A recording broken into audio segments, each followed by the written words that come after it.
Trailer హిట్టో హిట్టో హిట్టో బిహా. ఇంక cinema ఎలా ఉంటుందో మనం చూడాలి. ఈడేంటి ట్రైలర్ అంటున్నాడు, సినిమా అంటున్నాడు, ఈడి దగ్గర ఎప్పుడూ లేని కళ ఇప్పుడేందో కొత్తగా సినిమా గురించి చెప్తున్నా అనుకుంటున్నారా? నేను సినిమా గురించి అయితే చెప్పట్లేదు. క్రికెట్ గురించి చెప్తున్నా. కానీ రేపు జరగబోయే ఛాంపియన్స్ ట్రోఫీకి ఇంగ్లాండ్ సిరీస్ అనేది మనకి ట్రైలర్ అని మనం ఒక రివ్యూలో చెప్పుకున్నాం.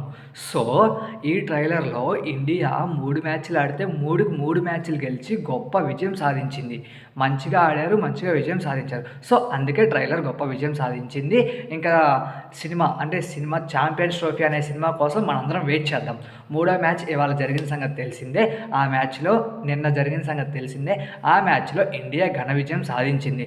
ఒక్కసారి దాని గురించి మనం క్విక్ రివ్యూ చెప్పుకుందాం.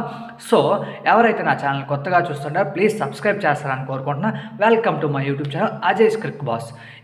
ఇప్పుడు మనం ఏం చెప్పుకుందాం అంటే, మూడో ఓడిఐలో ఇండియా ఘన విజయం సాధించింది. ఎలా? భారీగా ఇంగ్లాండ్ వర్సెస్ ఇండియా మ్యాచ్లు ఆడితే ఇండియాకి సెకండ్ లార్జెస్ట్ మార్జిన్ విన్ ఇదే. సో దీన్ని బట్టి మనకు అర్థమవుతుంది ఏంటి, ఇండియా డామినేటింగ్ పర్ఫార్మెన్స్ చేశారు థర్డ్ ఓడిఐలో. Not only in third ODI, throughout the series India perform very well. అంటే ఫస్ట్ మ్యాచ్ దగ్గర నుంచి ఇండియా మంచిగా పర్ఫామ్ చేశారు. సో ఈ మూడో మ్యాచ్లో ఎవర్రా మంచిగా ఆడింది, ఎవరెవర్రా బెస్ట్ పర్ఫార్మెన్స్ అని ఒక్కసారి చూసుకుందాం. అంటే ఫస్ట్ టాస్ గెలిచి ఇంగ్లాండ్ మొన్నటిదాకా టాస్ గెలిచి బ్యాటింగ్ తీసుకొని దానికి తగిన మూల్యాన్ని చెల్లించుకుంది. కాబట్టి ఇప్పుడు టాస్ గెలిచి జాస్ బట్లర్ ఫీల్డింగ్ తీసుకుంటే వాళ్ళకి ఏమన్నా మంచి జరిగిందంటే ఎస్, అబ్సల్యూట్లీ. సెకండ్ ఓవర్లోనే last match centurion Rohit Sharma out అయిపోయాడు. అంటే సెకండ్ ఓవర్లో ఒక్క రన్కే అవుట్ అయిపోయాడు. ఇంగ్లాండ్ గుడ్ స్టార్ట్ అనుకున్నాం, కానీ అక్కడ మార్చేశారు కదా. ఎవరు? మన కెప్టెన్, ఒకప్పటి కెప్టెన్ కింగ్ కోహ్లీ, ఒకప్పటి world number 1 batsmen Virat Kohli, and ప్రస్తుతం విరాట్ కోహ్లీతో పోల్చబడిన శుభ్మన్ గిల్ ఇద్దరు కలిసి కథ మొత్తం మార్చేశారు. 116 పరుగులు పార్ట్నర్షిప్ చేశారు. అంటే ఇక్కడ మనం 116 పరుగులు పార్ట్నర్షిప్లో ఇద్దరు 50s చేసేసారు. చాలా మంచిగా ఆడారు. శుభ్మన్ గిల్ అయితే డామినేట్ చేశాడు. అంటే ఈ ఒక్క మ్యాచ్ అనే కాదు, త్రూ అవుట్ ద సిరీస్ మొత్తం డామినేట్ చేసుకుంటూనే వచ్చాడు. ఫస్ట్ మ్యాచ్ మంచిగా ఆడిన సంగతి మనందరికీ తెలిసిందే. సెకండ్ మ్యాచ్ కూడా సూపర్గా ఆడాడు, 80 కొట్టాడు. ఈ మ్యాచ్ కూడా 112 రన్స్ కొట్టాడు, మంచిగా ఆడాడు. 14 4లు 3 6లతో చాలా మంచిగా క్లీన్గా నీట్గా ఎక్కడ ర్యాష్ షాట్ ఆడకుండా ఒక్క అవుట్ అయిన బాల్ తప్పించి మిగిలిన మొత్తం controlled batting with class and elegance నీట్గా ఆడుకున్నాడు. 111 పరుగులు కొట్టాడు, మంచిగా ఆడాడు. మ్యాన్ ఆఫ్ ది మ్యాచ్ సాధించారు. Well done, excellent play. Champions ట్రోఫీకి మంచి ఫామ్లో వెళ్తున్నాడు శుభ్మన్ గిల్. ఓకే, ఆ తర్వాత ఫస్ట్ మ్యాచ్ ఆడలేదు గాయం కారణంగా. సెకండ్ మ్యాచ్లో వచ్చాడు, వెంటనే అవుట్ అయిపోయాడు, ఒక 4 కొట్టి. ఇప్పుడు ఈ మ్యాచ్లో ఫామ్లోకి వస్తాడా రాదా అనుకున్నారు కోహ్లీ. కానీ ఈ మ్యాచ్లో మంచిగా ఎక్కడ తగ్గకుండా ఫుల్ పాజిటివ్ ఇంటెంట్, అంటే 90+ స్ట్రైక్ రేట్. ఓడిఐలో 90+ స్ట్రైక్ రేట్ అంటే మంచిగా అన్నట్టు. 90+ స్ట్రైక్ రేట్తో 54 రన్స్ చేసి కోహ్లీ తన 76 79 50 పూర్తి చేసుకున్నాడు. సో దీన్ని బట్టి అర్థమైందేంటి, కోహ్లీ ఇంకా జస్ట్ ఒక 40 పరుగులు చేస్తే 14,000 ఓడిఐ రన్స్ కూడా చేస్తాడు. సో హీ హ్యావ్ అచీవ్ ఎన్నో మైల్ స్టోన్స్ అచీవ్ చేశారు. సో ఇప్పుడు ఫామ్లోకి వచ్చేసారు. సో ఇండియాకి అదే బిగ్గెస్ట్ పాజిటివ్ అది. ఆ తర్వాత Shreyas Iyer also performing consistently. First ఓడిఐలో మంచిగా ఆడాడు, సెకండ్ ఓడిఐలో మంచిగా ఆడాడు, ఈ ఓడిఐలో కూడా మంచిగా ఆడాడు. 2 హాఫ్ సెంచరీలు చేశాడు ఈ సిరీస్లో. చాలా మంచిగా clean and consistent aggressive play చూపిస్తున్నాడు. మనకు మిడిల్ ఆర్డర్లో ఎక్కడైతే స్కోరింగ్ తగ్గిద్దో ప్రతి ఒక్క టీంకి, ఆ ప్లేస్లో తన అగ్రెసివ్ రోల్తో మంచిగా ఆడుతున్నాడు. ఆ తర్వాత ఇవాళ ప్రమోషన్ అంటే మొన్నటిదాకా లోయర్ డౌన్లో ఆడి ఇప్పుడు టాప్ ఆర్డర్ అంటే ఫిఫ్త్ బ్యాట్స్మెన్గా వచ్చి రాహుల్ ఒక 40 రన్స్ కొట్టాడు, మంచిగా ఆడారు. అందరూ ఇలా వాళ్ళ నలుగురు మంచిగా ఆడి ఇండియాకి ఒక మంచి గౌరవపరమైన చాలా భారీ స్కోర్, అంటే 300 పరుగులు భారీ స్కోర్ అందించారు. 356 పరుగులు భారీ స్కోర్ అందించారు. 356 పరుగులు లక్ష్యంతో బరిలేదింది ఇండియా. Okay, England. సో వాళ్ళ లక్ష్యంలో ఒక సెకండ్ ఇన్నింగ్స్లోకి వెళ్ళే ముందు ఇంగ్లాండ్ బౌలింగ్ గురించి కూడా చెప్పుకోవాలి కదా. ఇంగ్లాండ్ బౌలర్స్లో పిక్ ఆఫ్ ద బౌలర్ అంటే ఆదిల్ రషీద్.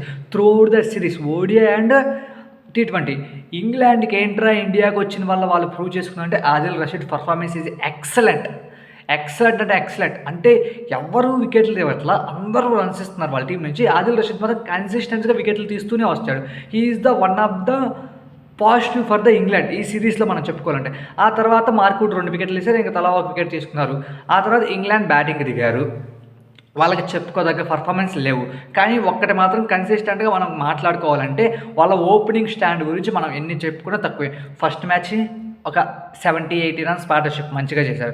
సెకండ్ మ్యాచ్ కూడా ఒక 70-80 రన్స్ పార్ట్నర్షిప్ మంచిగా ఆడారు. 80-80 రన్స్ పార్ట్నర్షిప్.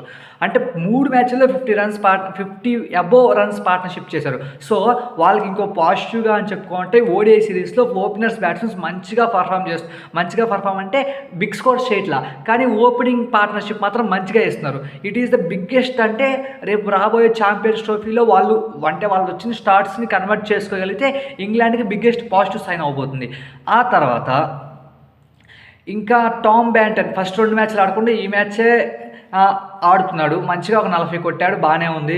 తర్వాత Joe Root play down out అయిపోయాడు. అంటే ఇంకెవరు మంచిగా ఒక్కళ్ళు కూడా మంచిగా ఆడిందల్లా ఈ టామ్ బ్యాంటన్ 38 కొట్టడం, ఆ చివరిలో జాస్ అట్కిన్సన్ ఒక 38 కొట్టాడు. ఇలా ఎవరు ఒక 40 రన్స్ స్కోర్ కూడా చేయలేకపోయారు. అందరు 30-34 అలానే ఉన్నారు. సో, ఇక్కడ మనం చెప్పుకోవాల్సింది ఏంటంటే ఇండియా బౌలర్స్ మంచిగా బౌలింగ్ చేశారు. 214కి ఆల్అౌట్ చేశారు. 35 ఓవర్లోనే ఆల్అౌట్ చేశారు. హర్షదీప్ సింగ్ ఇద్దరు పవర్ ప్లేలో అంత అటాకింగ్ చేసిన ఇంగ్లాండ్ బ్యాట్స్మెన్స్ ఇద్దరిని, ఓపెనర్స్ ఇద్దరిని హర్షదీప్ సింగ్ అవుట్ చేశాడు. సో, అక్కడే మ్యాచ్ మొత్తం టర్న్ అయిపోయింది. ఎప్పుడైతే హర్షదీప్ సింగ్ ఓపెనర్స్ ఇద్దరిని అవుట్ చేశారో ఇంకా వెంటనే ఇంగ్లాండ్ మొత్తం వికెట్లు కోల్పోవడం స్టార్ట్ అయింది. అక్కడి నుంచి ఎక్కడ నిలకడైన పార్ట్నర్షిప్ లేదు. అంతా వికెట్ల ముందు వికెట్లు అంటే ప్లే డౌన్ అయిపోయారు. బ్యాట్ దగ్గర వికెట్ తెలియదు అక్కడ అలా అయిపోయింది. సో, ఇక్కడ ఇండియన్ బౌలింగ్లో హర్షదీప్ సింగ్ 2 వికెట్లు తీశాడు, హర్షిత్ రాణా 2 వికెట్లు తీశాడు, హార్దిక్ పాండ్యా 2 వికెట్లు తీశాడు, అక్షర్ పటేల్ 2 వికెట్లు తీశాడు, వాషింగ్టన్ సుందర్ 1 వికెట్ తీశాడు, కుల్దీప్ యాదవ్ 1 వికెట్ తీశాడు. అంటే ఏంట్రా అంటే ఇక్కడ 6 బౌలర్ బౌల్ చేస్తే 6కి వికెట్లు వచ్చాయి. సో, ఇండియా మంచి పీక్ ఫామ్లో ఉంది. It's time for champions trophy అనిపించుకునేలా పర్ఫామ్ చేశారు ఈ సిరీస్లో. అంటే బుమ్రా లేకుండా ఛాంపియన్స్ ట్రోఫీ గెలుస్తుందా అనే ఒక డౌట్ నుంచి India also tough competition for all teams అని, బుమ్రా లేకపోయినా కూడా మేము మంచిగా ఆడగలం అని నిరూపించుకున్నారు. అంటే బుమ్రా అవసరం లేదా అంటే Bumrah is a positive biggest asset. కానీ ఇంజురీ కారణంగా దూరం ఉండడం వల్ల మనం ఏం చేయలేము. సో, బుమ్రా లేకపోయి ఇండియా ఛాంపియన్స్ ట్రోఫీ కొట్టడానికి ఇట్స్ టైం. ఎందుకు? టాప్ ఆర్డర్ మంచిగా ఉంది, మిడిల్ ఆర్డర్ మంచిగా ఉంది, బౌలింగ్ మంచిగా ఉంది. 3 స్పిన్నర్లు కావాలంటే 3 స్పిన్నర్లు ఉన్నారు, 3 ఫాస్టర్లు కావాలంటే 3 ఫాస్టర్లు ఉన్నారు. ఆ ఫాస్టర్లో ఒక ఆల్రౌండర్ ఉన్నారు, స్పిన్నర్లు 2 ఆల్రౌండర్లు ఉన్నారు. అన్ని విభాగాల్లో స్ట్రాంగ్గా ఉంది కాబట్టి ఇండియాకి ఛాంపియన్స్ ట్రోఫీ గెలిచే అవకాశం కూడా ఉంది. ఈ సిరీస్లో ఇండియన్ ప్లేయర్స్ అందరూ మంచిగా ఆడారు. ముఖ్యంగా శుభ్మన్ గిల్ చాలా మంచిగా ఆడారు కాబట్టి మ్యాన్ ఆఫ్ ది సిరీస్ తనకే వచ్చింది, మ్యాన్ ఆఫ్ ది మ్యాచ్ కూడా తనకే వచ్చింది. Thank you. నా ఛానల్ ఎవరైనా కొత్తగా చూస్తుంటే ప్లీజ్ సబ్స్క్రైబ్ చేయండి. Thank you.